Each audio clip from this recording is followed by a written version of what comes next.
pakwan, pakwan.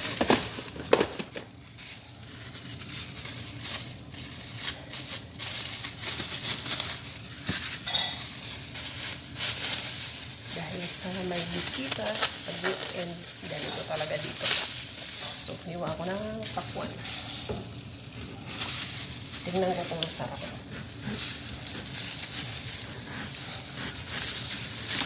Ang bigat.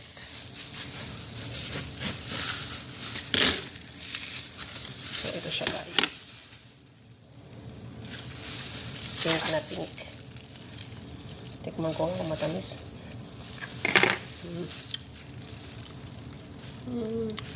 Matamis. Gusto kong ipunin yung buto. Alam nyo guys, ganitong pakwan. Malalaki kasi siya. Wala kasi ako nakita sa Pilipinas na ganito. Niipon ko yung buto kasi uuwi ko. Sinong manghihingi dyan? Tatanim ko sa paso kasi meron akong asyenda sa paso.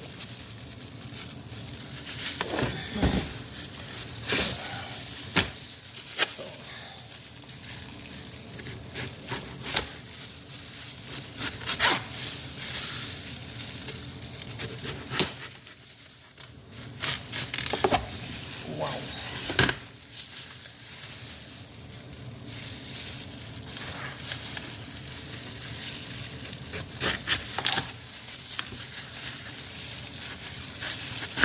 Meron akong asinda sa pasok sa Pilipinas kaya iuwi ko tong mga buto kasi uwi ako this year. Awa ng Diyos, matuloy. Kaya yan.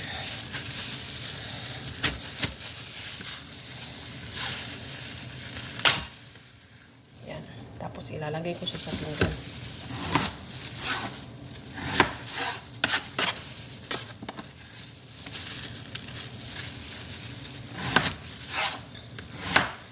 Dito sa Saudi, pag weekend ganito, pabunggahan, lahat ng bahay paramihan ng prutas. Ito ang bisyo nila.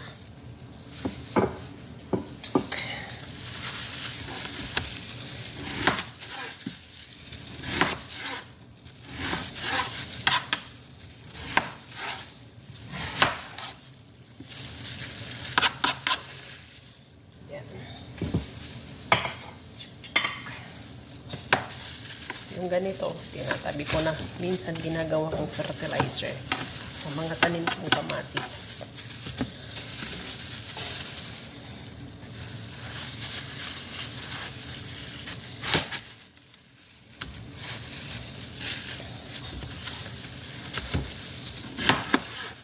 Yan. Looks yummy.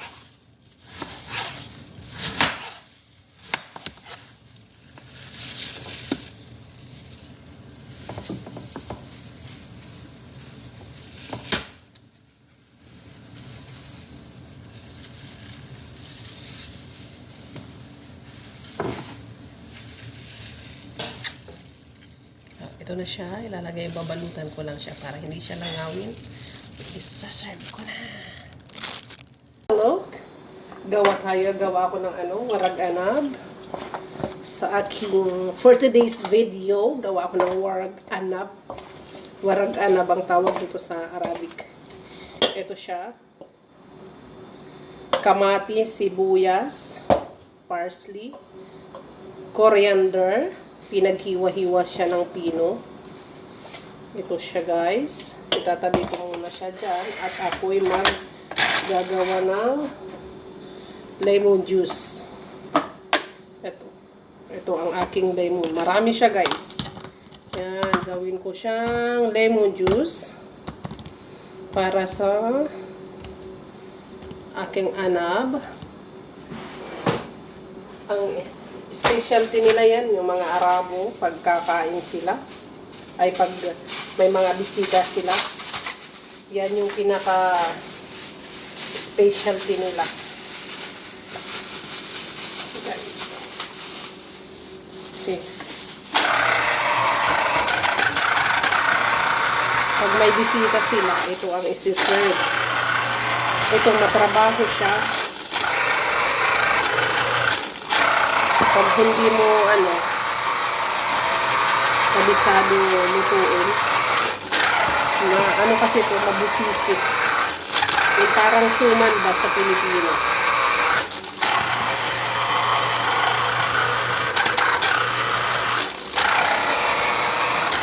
Maraming lemon. Ganito ang mga Arabo. Mahilig sila sa lemon.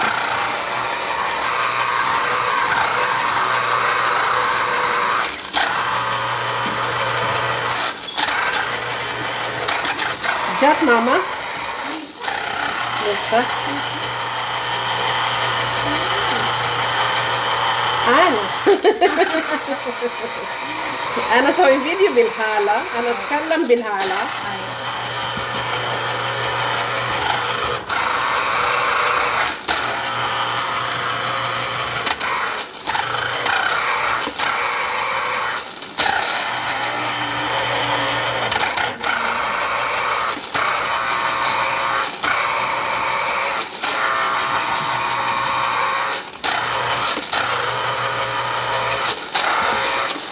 Kasi mag-weekend, kaya kailangan ko gumawa nito. Sa weekend kasi, marami silang, yung pamilya nila dito kumakain lagi.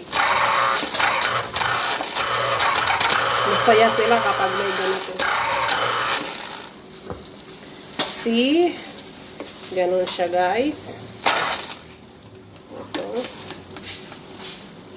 Pero lulutuin ko muna to.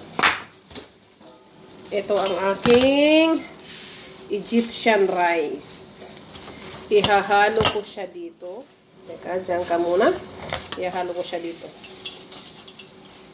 Parang suman to sa atin eh. Sa Pilipinas. Para siyang suman. Mimix ko lang.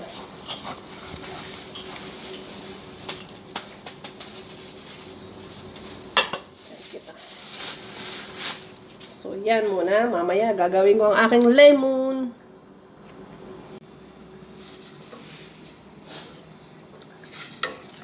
Yan, malapit na siyang maluto. Yung lemon yan, guys. At saka yung yung olive oil. Ganyan siya. Mimix ko para hanggang sa malapit na siyang kumulo. Tapos ito. Hindi ko ipapakita kasi baka ipatalastas nyo na. Joke. Ano to eh? Tawag dito yung molasses ba? Ilalagay ko dyan. Ako ganyan na lang ako magluto kasi halos kabisado ko na ba. Pero okay ang lasa. Sabi nila yun. Sabi nila okay daw ang lasa.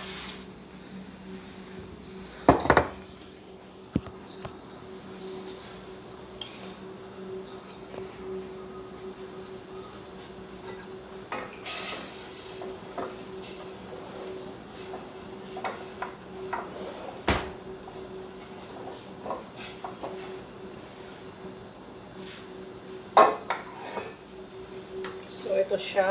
Ilalagay ko lang siya dyan. Pasensya na kayo sa aking braso. Ang babraso ko na puro na paso. Yan ang eh. Buhay aboard, sabi nila. So, ito na siya. Mimix ko lang siya, guys. Ito yan.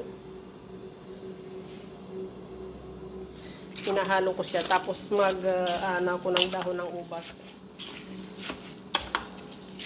Bababad ko muna sa mainit na tubig. Tapos babalutin ko na siya, guys. Yan. Halo-halo lang. Halo-halo.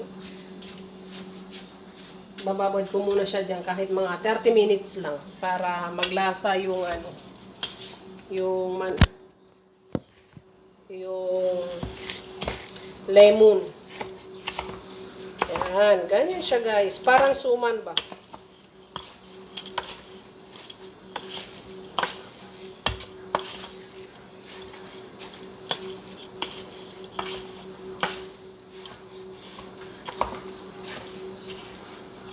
Matrabaho to siya. Pero pag naluto naman, sabi nga nila, masarap.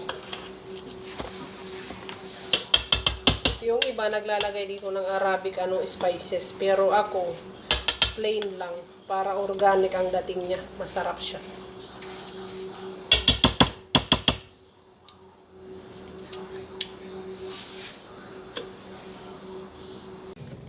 Ito naman ang aking tsaa. Gawa naman ako ngayon ng tsaa. Lagay ko siya sa loob. Nilalagay ko siya sa thermos, guys, para hindi siya lumamig. Para hindi siya lumamig. Kasi mabilis siya lumamig. Pero pag gusto nila yung dahon naman na pinapupuluan na tsaa, yun din ang ginagawa ko. Depende lang sa request nila. See?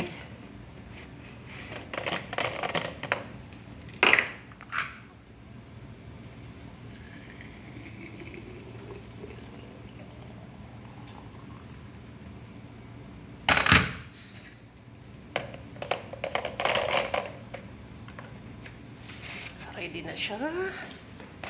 Lalagay ko na siya dito. Ayan ang ating coffee. Maglalagay ako ngayon ng tamar. Yung tamar. Yung dates. Kumbaga sa atin, sa English yung dates ba ito. Lalagay ko siya ngayon sa lagayan.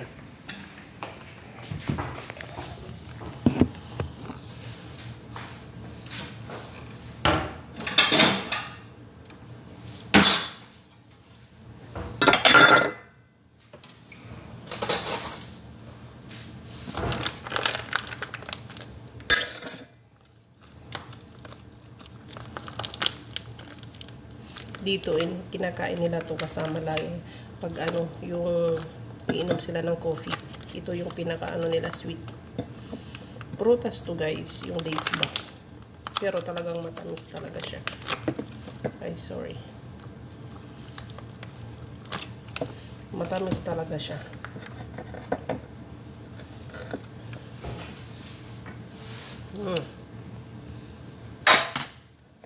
So, ayan siya. Tatakpan ko na. We're ready na kita dito.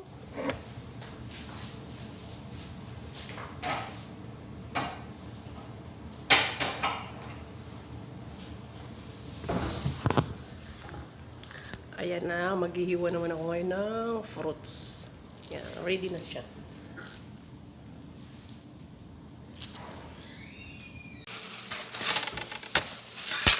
Happy weekend, Saudi. Happy weekend.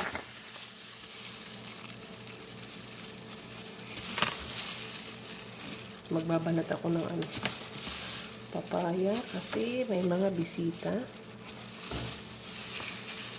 Kailangan hiwa-hiwain ko siya, guys. Ilagay ko sa tray. Para pag dumating yung mga bisita, ready na kasi magluluto ulit ako. Magluluto ako ng lunch kasi dito na naman kakain yung kanilang angkan. Kaya ganyan. Every weekend lagi akong haggard. Sakit sa katawan. Alams na. Ito ang papaya dito sa atin. Kukutsarain lang to tapos na. Kakainin natin dito sa kanila. Kailangan pang balatan. At ilagay sa lagayan na maganda.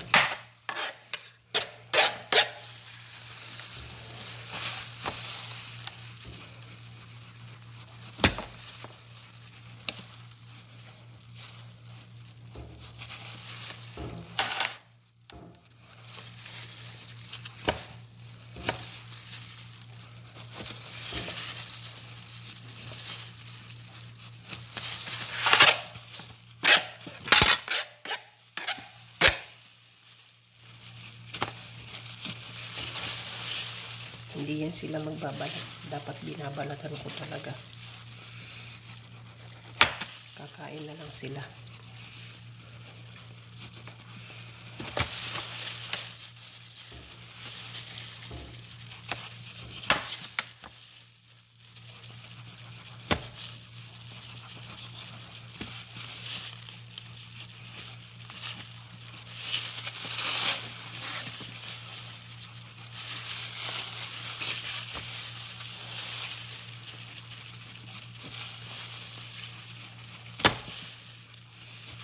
Dahan-dahan ko. Ayoko kasi masira. Ayoko madurog.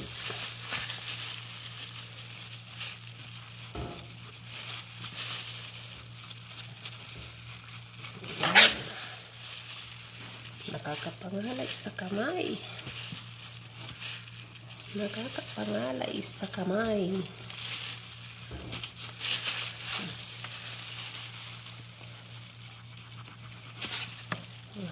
Hinog na kasi siya. Wow, overripe na ba? Pero kaya pa. Gusto naman nila to yung malambot.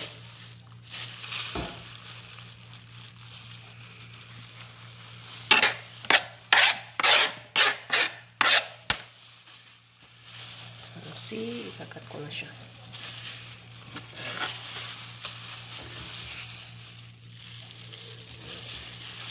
Oh, ang dami nito ah.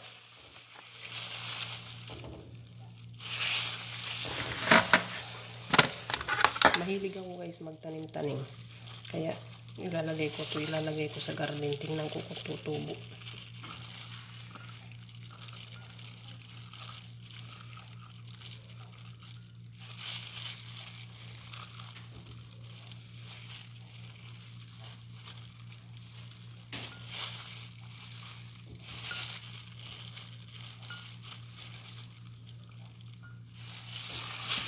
Hinog na siya.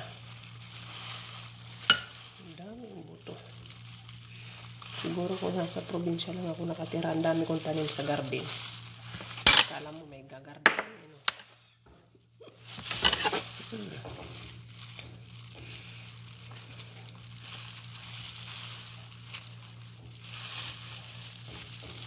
Tanggalin ko yung buto kasi magrareklamo yan sila. Sabihin ka natin. Ano to? May buto. May aswang dun. Paubo-ubo na lang.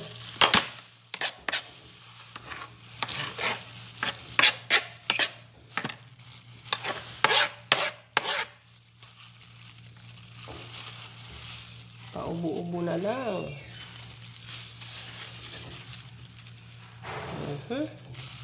Siwain ko na siya. Gusto nila ito yung malambot na mga ganito.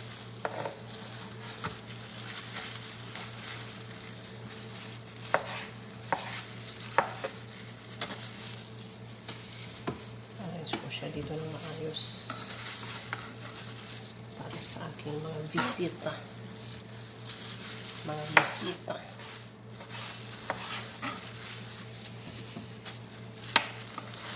Overripe na kasi kaya mahirap ng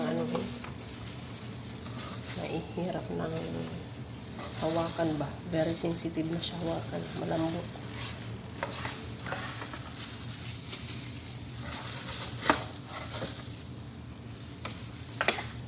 Mabuti na lang yung mga Arabo. Wala silang kaarte-arte. Kahit ano na lang itsura ng pagkalagay ko. Pag nagmamadali na, okay na sa kanila.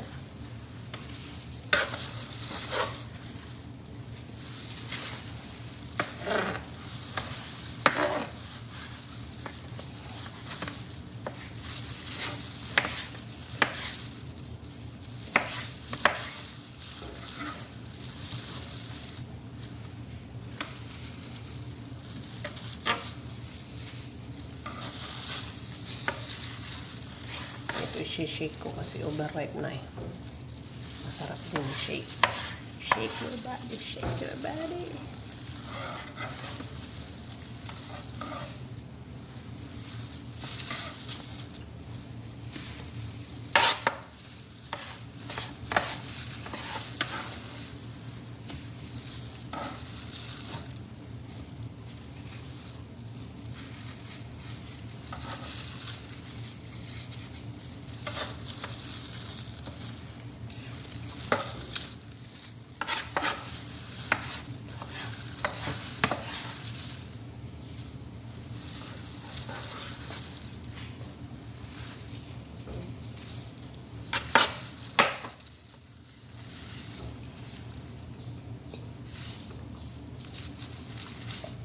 Hindi siya masyadong matamis.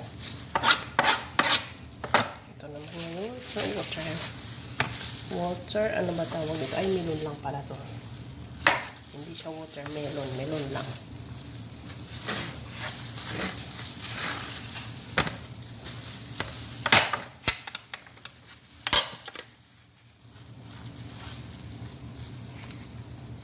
Baray na din.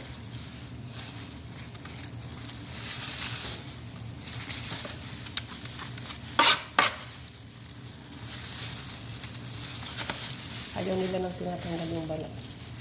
Kaya ganito lang.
So, ito na siya, guys.